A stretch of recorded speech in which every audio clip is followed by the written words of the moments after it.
अस्सलाम वालेकुम नाजरीन, आप देख रहे हैं INN चैनल। मैं हूं शेख अहमद अली। इस न्यूज़ बुलेटिन में आइए नज़र डालते हैं दिन भर की बड़ी खबरों पर। तेलंगाना के चीफ मिनिस्टर के चंद्रशेखर राव ने कहा है कि रियासत और मुल्क में फ़िरका परस्त ताकतें समाज को तकसीम करने के दर पे हैं और अवाम में नफरत फैला रही हैं। तेलंगाना यौम कौमी यकजहती के मौके पर कौमी परचम लहराने के बाद एक इज्तिमा से खिताब करते हुए चंद्रशेखर राव ने कहा कि अगर मजहबी जुनूनियत में इजाफा हुआ तो इससे कौमी ज़िंदगी तबाह हो जाएगी और इंसानी ताल्लुकात बिगड़ जाएंगे। उन्होंने कहा कि मजहबी जुनूनियत में इजाफा हो रहा है। KCR ने कहा कि बाज़ लोग अपने हकीर मफादात के लिए समाजी ताल्लुकात में कांटे बिछा रहे हैं। ये लोग नफरत आमेज तबसरों के जरिए अवाम में नफरत फैला रहे हैं। लोगों के दरमियान इस तरह का इंतशार पैदा करना दुरुस्त नहीं है। बैरिस्टर असदुद्दीन अवैसी सदर कुल हिंद मजलिस इत्तेहादुल मुस्लिमीन व रुकन पार्लियामेंट हैदराबाद ने भी इस तकरीब में शिरकत की। 17 सितंबर 1948 को रियासत हैदराबाद के इंडियन यूनियन में इंज़माम का यौम मुख्तलिफ सियासी जमातें मुख्तलिफ तरीक़ों से मना रही हैं। BJP और मरकज़ी हुकूमत की जानिब से कई प्रोग्रामों का अहतमाम किया गया। आज वज़ीर आला चंद्रशेखर राव ने बाग़ आम में कौमी परचम लहराया, उसके बाद इज्तिमा को खिताब किया।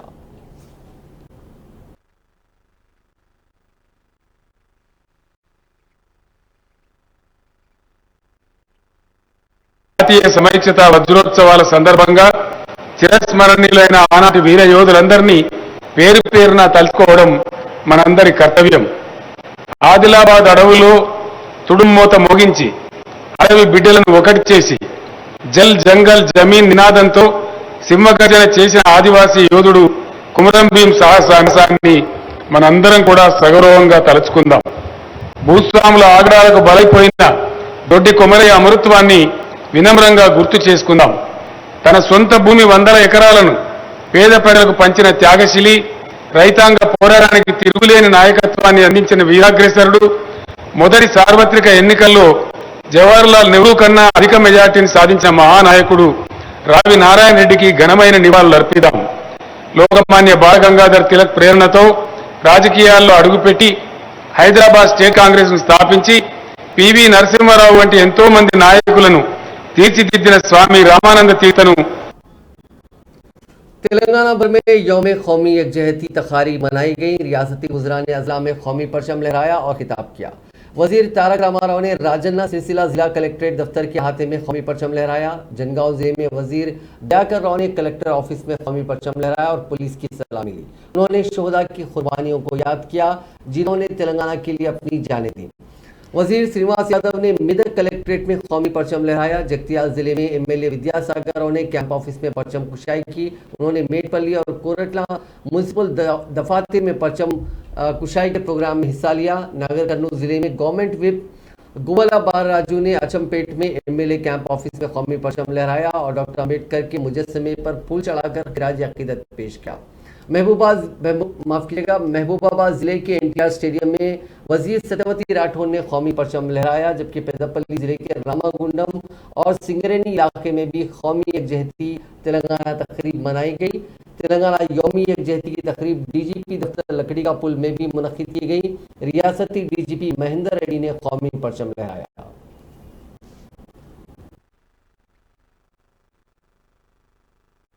Please rise for the national anthem.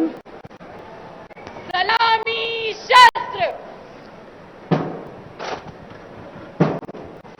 Jana Gana मन अधिनायक जय हे भारत भाग्य विधाता। पंजाब सिंध गुजरात मराठा द्राविड़ उत्कल बंगा। विंध्य हिमाचल यमुना गंगा उच्चल जलधि तरंगा। तव शुभ नामे जागे तव शुभ आशीष मांगे। गाहे तव जय गाथा जन गण मंगलदायक जय हे भारत भाग्य विधाता।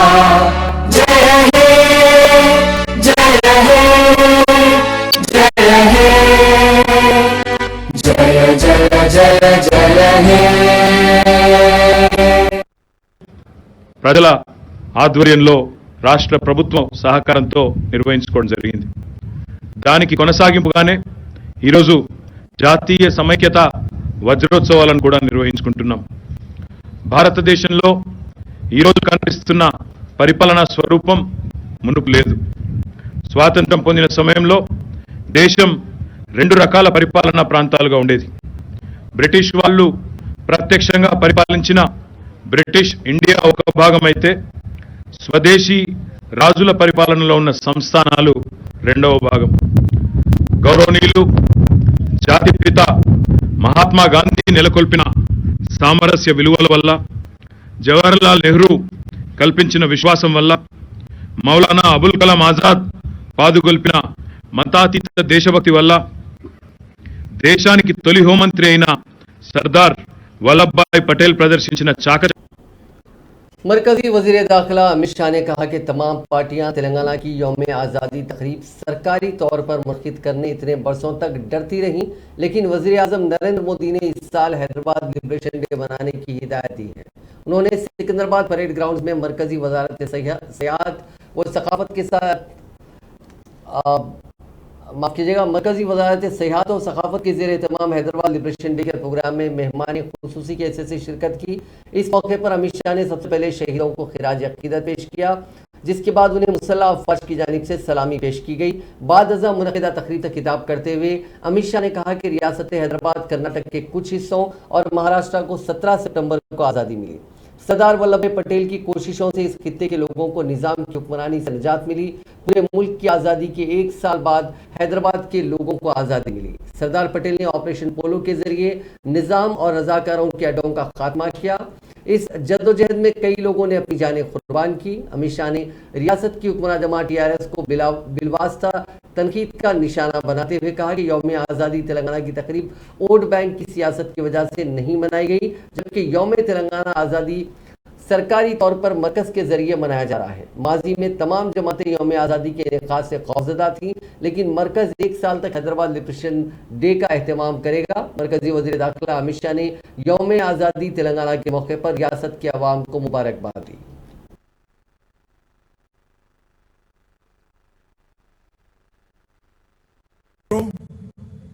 सालों के बाद यह क्षेत्र में एक मांग थी कि हैदराबाद मुक्ति दिन को सरकार की अनुमोदना के साथ मनाया जाए, मगर दुर्भाग्य की बात है 75 साल चले गए।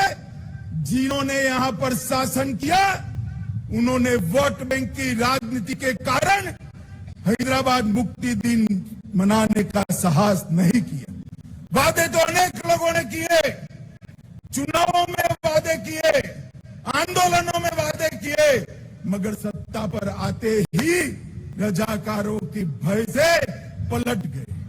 आज मैं भारत सरकार के प्रधानमंत्री नरेंद्र मोदी जी को लाख लाख बधाई देना चाहता हूं, जिन्होंने निर्णय किया कि हैदराबाद मुक्ति दिन को मनाया जाएगा।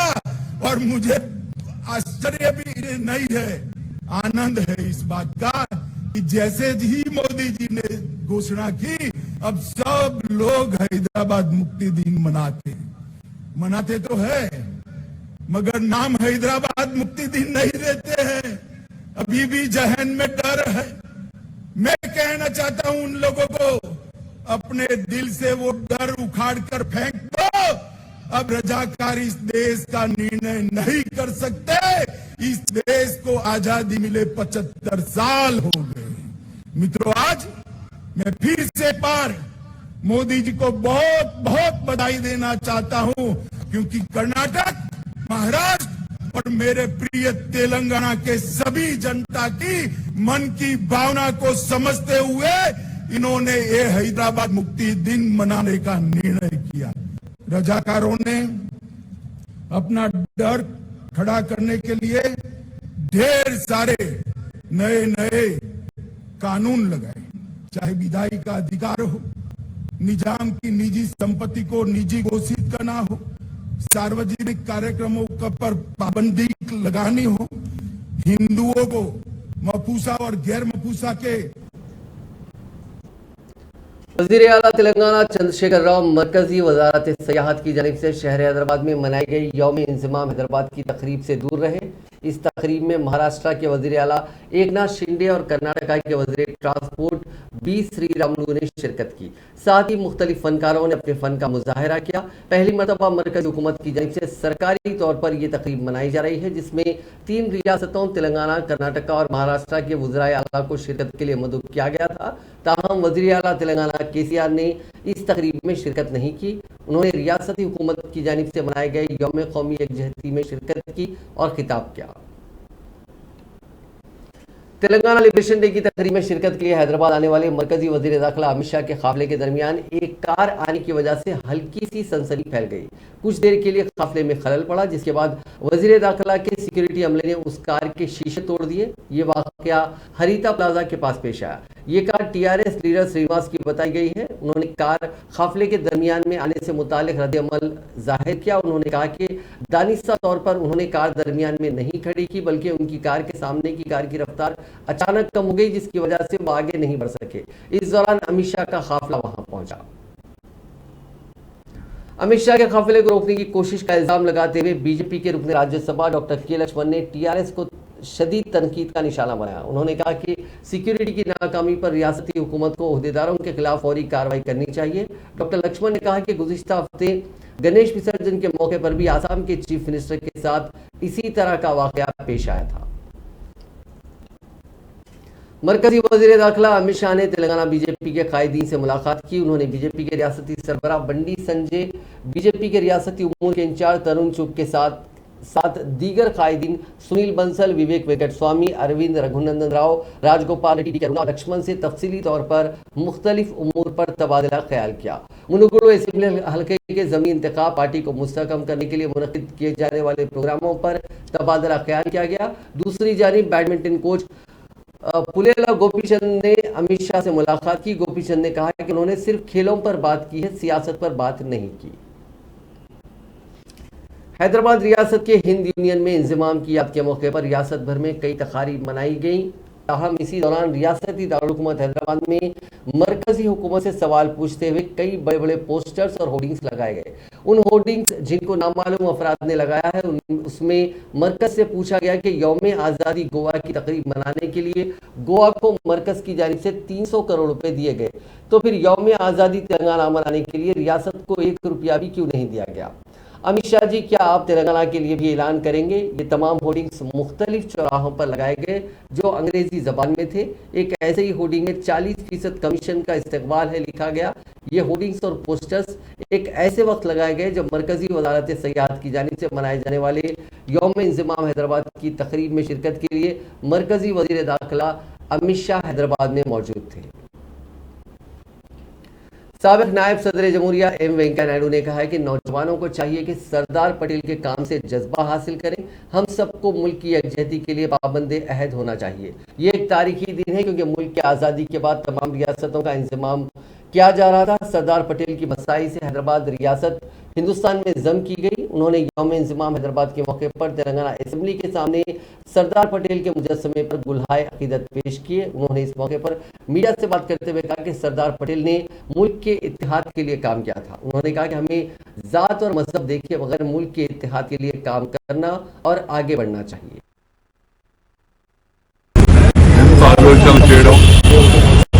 స్వతంత్రంగా ఉండాలన్నా, పాకిస్తాన్తో కలవాలా, ఇలాంటి ఆలోచనలు కొన్ని చేపట్టిన తరుణంలో ఇంకో మనిషి సర్దార్ వల్లభాయ్ పటేల్ గారు ఆ రోజు ముందుగా హెచ్చరిక చేసి సైన్యాన్ని కూడా అప్రమత్తం చేసి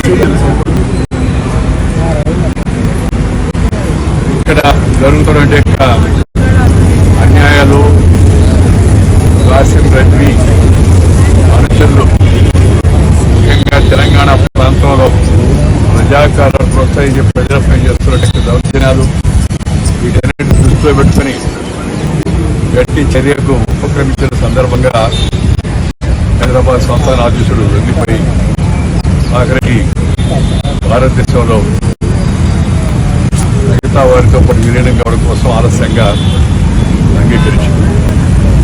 ఆ దినాన్ని పురస్కరించుకొని మనందరం కూడా ఈరోజు ఎందుకంటే దేశం యొక్క నడిబొడ్డున वजीर दाखिला महमूद अली ने कहा है कि 17 सितंबर तेलंगाना की तारीख का एक सुनहरा और गैर मामूली अहमियत का हामिल वाला दिन है, क्योंकि साल 1948 के इसी दिन तेलंगाना रियासत को आज़ाद हिंदुस्तान का अटूट हिस्सा बनाया गया था। महमूद अली ने संगारेड्डी कलेक्ट्रेट में मुनक़िदा तेलंगाना यौम कौमी यकजहती तकरीब को खिताब करते हुए कहा, माफ़ कीजिएगा, उन्होंने आज इस तकरीब को खिताब किया। उन्होंने सरकारी तकारीब में कौमी परचम लहराने के बाद अपनी तकरीर में कहा कि हिंदुस्तान को आज़ाद हुए 75 साल का अरसा हो गया, जबकि साल 1956 में तेलंगाना को रियासत आंध्र प्रदेश में जम किया गया, जिस पर अलहदा तेलंगाना की तश्कील के लिए जद्दोजहद जारी रही। आखिरकार साल 2014 में वज़ीर आला चंद्रशेखर राव की अनथक कोशिशों से ये मकसद हासिल किया गया और तेलंगाना का क़याम अमल में आया। उन्होंने कहा कि वज़ीर आला की क़यादत में हुकूमत तेलंगाना ने पिछले 8 सालों में तालीम, बिजली, आबपाशी, ज़राअत, सनत, मुलाज़मतें और रोज़गार पैदा करने में काफ़ी तरक्की हासिल की है। సంఘాలకు 22 కోట్ల రూపాయలు డిస్ట్రిబ్యూట్ చేశాం. జిల్లాలోని 8 మున్సిపాలిటీస్ లో 43 కోట్ల 64 లక్షల రూపాయలు బ్యాంక్ లోన్స్ మహిళలకు మంజూరు చేశాం. ఇందులో 11 గిరిజన సెల్ఫ్ హెల్ప్ గ్రూప్ కు 95 లక్షలు అందించాం. తెలంగాణ హరితహారం ఈ సంవత్సరము 58 లక్షల మొక్కలు నాటడం లక్ష్యంగా కాగా ఇప్పటి వరకు 62 లక్షల మొక్కలు నాటి రాష్ట్ర స్థాయిలో మన జిల్లా 2వ స్థానంలో ఉంది.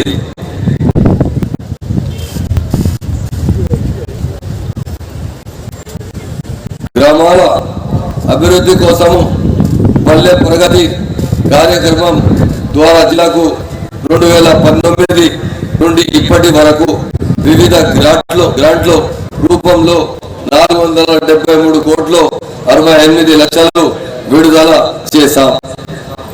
ఇందులో ఎస్టీ कंपोनेंट ग्रांट।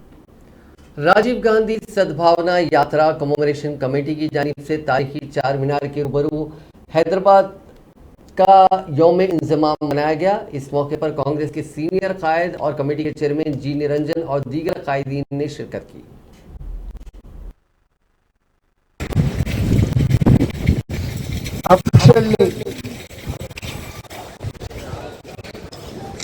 मनाया जा रहा है।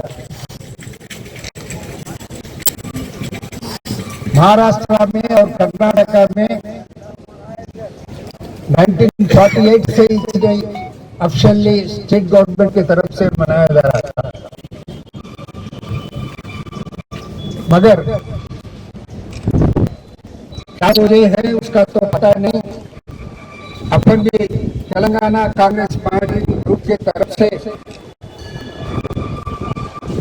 10-15 साल से कंटिन्यू कोशिश कर रहे हैं ऑफिशियली बनाने के वास्ते, मगर हो नहीं सकता। रोशे साहब चीफ मिनिस्टर रहे जब अपना फिटनेस के वजह से गांधी भवन में एज ए चीफ मिनिस्टर वहां के हैदराबाद मेजर डे के कार्यक्रम में पार्टिसिपेट किए थे। अपने सब लोगों को मालूम है 1946 तेलंगाना प्रदेश कांग्रेस कमेटी के सदर रेवंत रेड्डी ने कहा कि सरदार वल्लभ भाई पटेल हमारे हैं और वो कांग्रेस खानदान से ताल्लुक रखते थे। सरदार पटेल ने ही मुल्क में आरएसएस पर पाबंदी लगाई थी। इसके अलावा हैदराबाद के गांधी भवन की बुनियाद भी सरदार पटेल ने ही रखी थी, लेकिन बदकिस्मती से बीजेपी के कायदीन कांग्रेस की तारीख का सरका करते हुए वो अपनी तारीख के तौर पर पेश कर रहे हैं।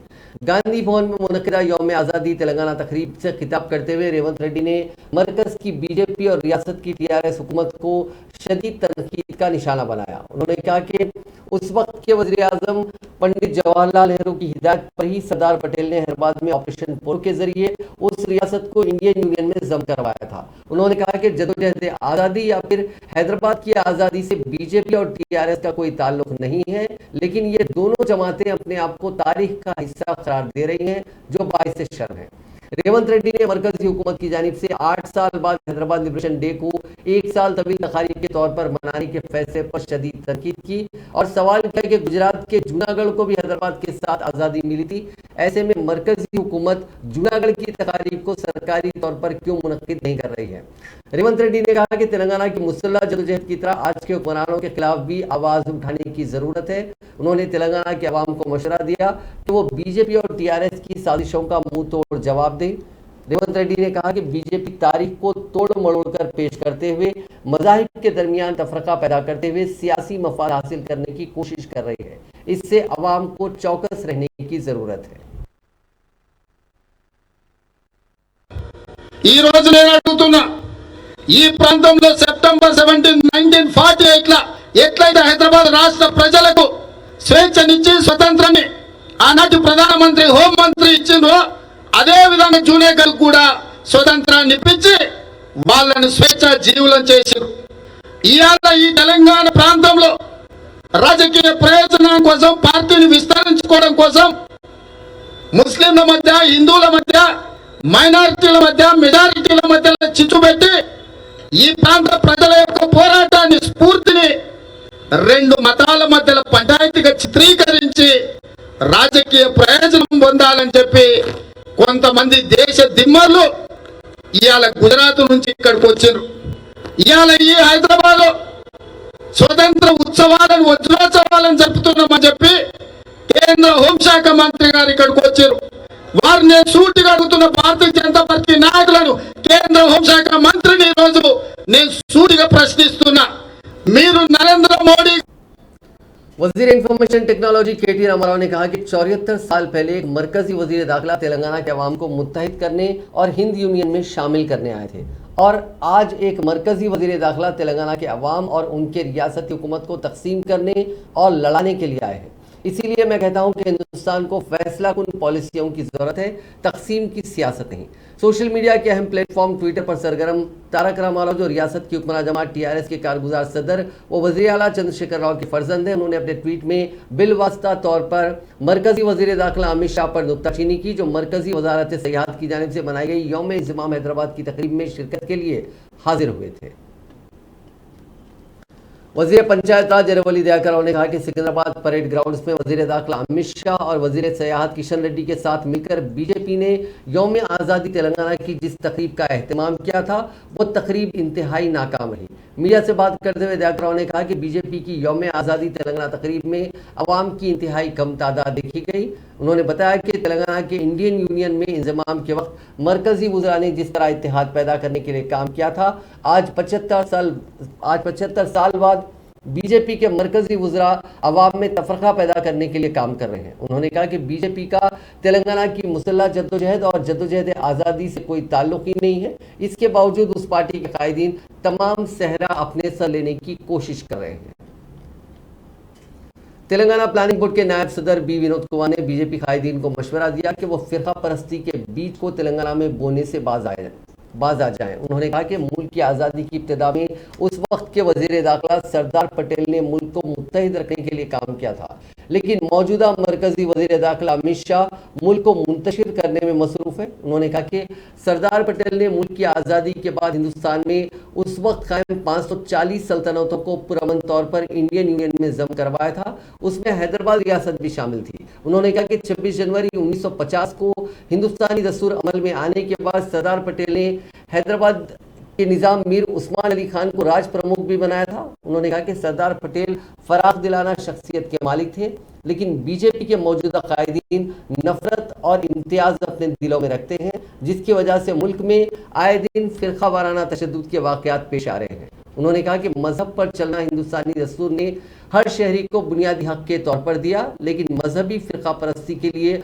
मुल्क में कोई जगह नहीं है, जो मुल्क के लिए खतरनाक है। तेलंगाना हुकूमत की जानिब से मनाए जाने वाले तेलंगाना कौमी यौम यकजहती के हिस्से के तौर पर आज स्पीकर असेंबली पोचाराम श्रीनिवास रेड्डी ने आहते असेंबली में कौमी परचम लहराया। आज ही के दिन 17 सितंबर 1948 को हैदराबाद रियासत हिंद यूनियन में जम हुई थी। तेलंगाना हुकूमत की जानिब से रियासत भर में कौमी यकजहती मनाई गई और दारुल हुकूमत के साथ साथ अज़ला में भी रियासती वज़रा ने इस प्रोग्राम में हिस्सा लिया था।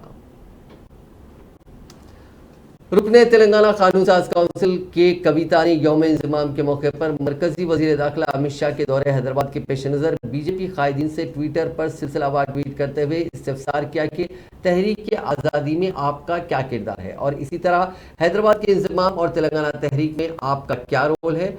कविता ने कहा कि मरकजी वज़ीर दाखिला अमित शाह के आज हैदराबाद दौरे के पेश नज़र बीजेपी और उनके पार्टी कायदीन को उन सवालात का जवाब देना चाहिए। बीजेपी इंतखाबी जश्न के फितरी उसूल पर अमल करते हुए रियासत में तेलंगाना की तारीख को हाईजैक करने की कोशिश कर रही है। उन्होंने कहा कि बीजेपी की ये आदत है कि वो मुल्क की रियासतों में दौरा करते हुए आवाम से वादे करते हैं और फिर उनको धोखा देते हैं। कविता ने बताया कि वो तेलंगाना की बेटी होने की हैसियत से उनके जवाबात की मुंतज़िर हैं। मेयर हैदराबाद विजय लक्ष्मी ने कहा कि कौमी इत्तेहाद का मतलब अवाम और मुख्तलिफ तहजीबों के दरमियान इत्तेहाद को बरकरार रखना है। उन्होंने तेलंगाना हुकूमत की जानिब से मनाए जाने वाले तेलंगाना यौम कौमी यकजहती की तकरीब के मौके पर हैदराबाद में ग्रेट हैदराबाद म्युनिसिपल कॉर्पोरेशन के हेडक्वार्टर्स में मुनक़िदा एक तकरीब में कौमी परचम लहराया। इस प्रोग्राम में डिप्टी मेयर श्रीलता शोभन रेड्डी और कमिश्नर DS लोकेश कुमार ने भी शिरकत की। वज़ीर आज़म नरेंद्र मोदी की सालगिरह के मौके पर गवर्नर तेलंगाना और वज़ीर आला चंद्रशेखर राव ने उनको मुबारकबाद पेश की। गवर्नर तमिलिसाई सौंदरराजन ने भी ट्वीट करते हुए मोदी को मुबारकबाद पेश की और उनको पसंदीदा आलमी लीडर करार दिया। उन्होंने कहा कि मुल्क के नौजवानों के लिए नए मौके लाने के लिए आपकी सख्त मेहनत, लगन और मसाई जज्बा रखती है। वज़ीर आला चंद्रशेखर राव ने बेहतर सेहत और तवील उम्री के लिए नेक तमन्नाओं का इजहार किया। उन्होंने कहा कि हुकूमत तेलंगाना के अवाम और मेरी तरफ से आपको सालगिरह की मुबारकबाद पेश करता हूँ। खुदा आपको बेहतर सेहत और तवील उम्र दे ताकि आप कई बरसों तक मुल्क की खिदमत कर सकें। चंद्रायन गुट्टा पुलिस से वाबस्ता कांस्टेबल मोहम्मद जाकिर ने आज एक शख्स की जान बचाई। इस शख्स को बरखी शौक लगा था। इस शख्स की पहचान राशिद के तौर पर की गई है, जिनकी उम्र करीब 23 बरस है। कुछ केबल का काम करते वक्त वो उन्हें बरकी शौक लगा और वो सीढ़ियों से गिर गए थे। इसके बाद इब्तिदाई तिब्बी इमदाद देने के बाद उन्हें करीबी अस्पताल भेजा गया।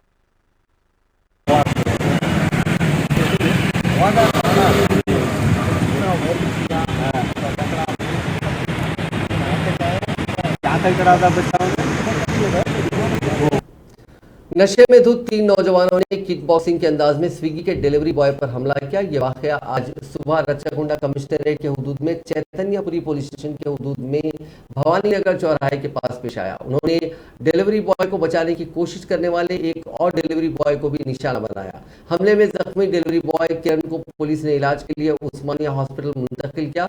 हमले के बाद फरार होने वाले नौजवानों का ताक़ुब करके डिलीवरी बॉयज ने उन्हें पकड़कर पुलिस के हवाले कर दिया। ऐनी शाहिदीन के मुताबिक हमलावरों का ताल्लुक ऑस्ट्रेलिया से है और वो हाल ही में शहर आए।